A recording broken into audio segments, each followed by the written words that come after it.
नमस्कार साथियों, मैं लूनाराम और आप देखना शुरू कर चुका है मेरा यूट्यूब और फेसबुक पेज।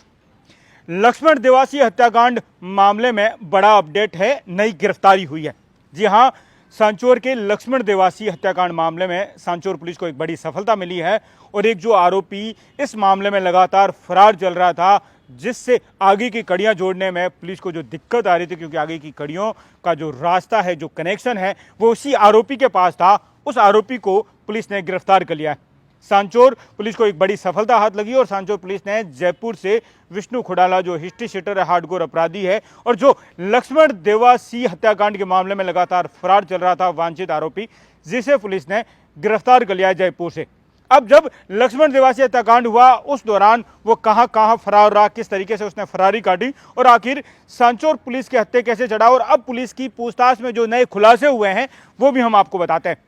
अब लगातार पुलिस की टीमों ने विष्णु खुडाला, जो हार्डकोर अपराधी है, जिससे लगातार पूछताछ की है और पूछताछ में कई राज है, कई नए खुलासे हैं, वो हुआ है लक्ष्मण देवासी हत्याकांड के मामले में। विष्णु खुडाला को सांचौर पुलिस की एक टीम ने जयपुर से गिरफ्तार किया है। जब सांचौर में लक्ष्मण देवासी हत्याकांड हुआ था, उसके बाद में ये जो फरारी है, कहाँ पर काटी इसने, कहाँ पर वो फरार रहा, वो भी हम आपको बताते हैं। लक्ष्मण देवासी हत्याकांड के मामले में विष्णु खुडाला का जब नाम सामने आया था, क्योंकि एक तो जब जेल के अंदर था प्रकाश गोदारा, जिससे पूछताछ हुई थी, जिसके बाद में जो शूटर है, 3 शूटर जो कार के अंदर, लग्जरी कार के अंदर सवार होकर आए थे और जिन्होंने शूट आउट किया था, गोली मारी थी लक्ष्मण देवासी को, उन 3 शूटर का जो कनेक्शन था, वो कनेक्शन था विष्णु खुडाला से, और वही विष्णु खुडाला लगातार फरार चल रहा था, जिसे अब पुलिस ने गिरफ्तार कर लिया है। विष्णु खुडाला का कनेक्शन इसलिए था कि 25 लाख में ये डील हुई थी, और 25 लाख में डील ये हुई थी लक्ष्मण देवासी हत्याकांड को अंजाम देने के लिए शूटर लाना। और शूटर को ये बताया जा रहा है, क्योंकि अब जो विष्णु खुडाला पुलिस की गिरफ्त में आ चुका है, तो विष्णु खुडाला से जब पुलिस ने पूछताछ की, कड़ाई से पूछताछ की, लंबी पूछताछ हुई और उसमें सामने आया कि 20 लाख रुपए उन 3 शूटर को दिए गए थे विष्णु खुडाला की ओर से, क्योंकि प्रकाश गोदारा की ओर से 25 लाख रुपए उपलब्ध कराए थे। 25 लाख की जो राशि है, वो लक्ष्मण देवासी हत्याकांड को अंजाम देने के लिए 3 शूटर के लिए विष्णु खुडाला को दी गई थी, और उसके बाद में विष्णु खुडाला ने 20 लाख रुपए उसे दिए और 5 लाख रुपए जो है, बताया जा रहा है कि दूसरा खर्चा हो गया, क्योंकि उनकी फरारी में उन्हें यहाँ पर लाया गया था 3 शूटर को, तो उनका जो खर्चा था उनमें बताया जा रहा है कि 5 लाख रुपए उनमें खर्च हुए। तो अब जो आगे की क्या कहानी है वो भी हम आपको बताते हैं। विष्णु खुडाला जैसे ये हत्याकांड हुआ, क्योंकि विष्णु खुडाला को जो राशि दी गई थी 25 लाख, उसमें 3 शूटर तय किए गए थे। विष्णु खुडाला ने 3 शूटर तय किए गए थे। बताया जा रहा है, विष्णु खुडाला ने जो पूछताछ में बताया कि वो तीनों शूटर यूपी के बताए जा रहे हैं, और उसे यूपी, जिस दिन हत्याकांड हुआ उससे 4 दिन पहले यहाँ पर लाया गया था। जी हाँ, 4 दिन पहले सांचौर में उन तीनों शूटर को लाया गया था, और उसके बाद में विष्णु खुडाला ने उन तीनों शूटर को, जो मुकेश था, जिसे पुलिस ने गिरफ्तार कर लिया है, मुकेश को सौंप दिए थे, उन तीनों शूटर को। और उसके बाद में आगे की कहानी मुकेश के द्वारा रची गई थी, क्योंकि तीनों शूटर मुकेश के पास थे। उस दिन गाड़ी चलाने वाला मुकेश ही था जिस दिन हत्याकांड को अंजाम दिया गया था। और उसके बाद जैसे ही हत्याकांड, अब 2 थ्योरी सामने आई थी, क्योंकि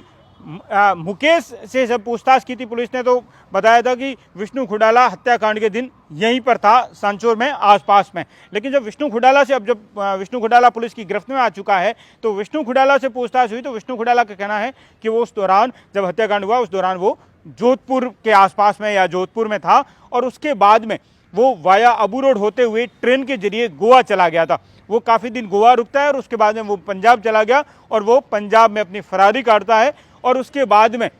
बस के जरिए वो जयपुर आ रहा था उसी दौरान, क्योंकि लगातार पुलिस की टीमें उसे ट्रैक कर रही थी, लगातार उसकी लोकेशन ढूंढी जा रही थी, कई पुलिस की टीमें उसके पीछे लगी हुई थी। और जैसे उसकी लोकेशन ट्रेस हुई, वो जैसे ही जयपुर पहुंचा और बस से नीचे उतरा, उसके बाद में घेराबंदी करके पुलिस ने उसे गिरफ्तार कर लिया। विष्णु खुडाला पुलिस की गिरफ्त में है, उसे सांचौर लेकर जो पुलिस की टीम है वो पहुंच चुकी है। और सबसे बड़ा अपडेट ये है कि अब विष्णु खुडाला पुलिस की गिरफ्त में, उसके बाद में लगातार पुलिस की जो पूछताछ है वो कर रही है, और एक के बाद एक नए खुलासे हो रहे हैं। 3 शूटर, उसे विष्णु खुडाला जानता जरूर है, लेकिन 3 शूटर और विष्णु खुडाला के बीच की एक और कड़ी है, उसका भी नाम सामने आ चुका है। जी हाँ, ये एक बड़ा अपडेट है कि विष्णु खुडाला और 3 शूटर जो हत्याकांड को अंजाम देने वाले थे, जिन्होंने 3 शूटर ने गोली मारी थी लक्ष्मण देवासी को, उसके बीच की जो कड़ी है, एक और कड़ी सामने आई है। एक और आरोपी बदमाश का नाम सामने आया है, जो पुलिस उसे ढूंढ रही है। तो एक बड़ा अपडेट कह सकते हैं इस पूरे मामले में विष्णु खुडाला पुलिस की गिरफ्त में। और यही वो विष्णु खुडाला है जिसने मंत्री सुखराम बिश्नोई के पुत्र डॉक्टर भूपेंद्र बिश्नोई को फोन करके जान से मारने की धमकी दी थी। जी हाँ, व्हाट्सएप कॉल किया था और उसके बाद में जान से मारने की जो धमकी दी थी, जिसके खिलाफ जो एफआईआर दर्ज कराई गई थी, वो विष्णु खुडाला है, जिसे पुलिस लक्ष्मण देवासी हत्याकांड मामले से लगातार ढूंढ रही थी। और अब जो है विष्णु खुडाला को जयपुर से गिरफ्तार कर लिया गया है, सांचौर लाया गया है और अब है वो आगे की पूछताछ की जो प्रक्रिया है वो लगातार चल रही है और नए नए खुलासे हैं वो भी सामने आते जा रहे हैं। अब वो व्यक्ति कौन है जो विष्णु खुडाला और 3 शूटर के बीच की कड़ी है, वो भी नया खुलासा होगा। और उसके साथ साथ में 3 शूटर जो यूपी के रहने वाले, अब सामने आया कि यूपी के रहने वाले थे, तो अब वो 3 शूटर कैसे पुलिस की गिरफ्त में आएंगे, उनकी पहचान तक कैसे पुलिस पहुंच रही है, ये भी एक बड़ा अपडेट है। तो मैं आपका साथी लुनाराम, जालोर।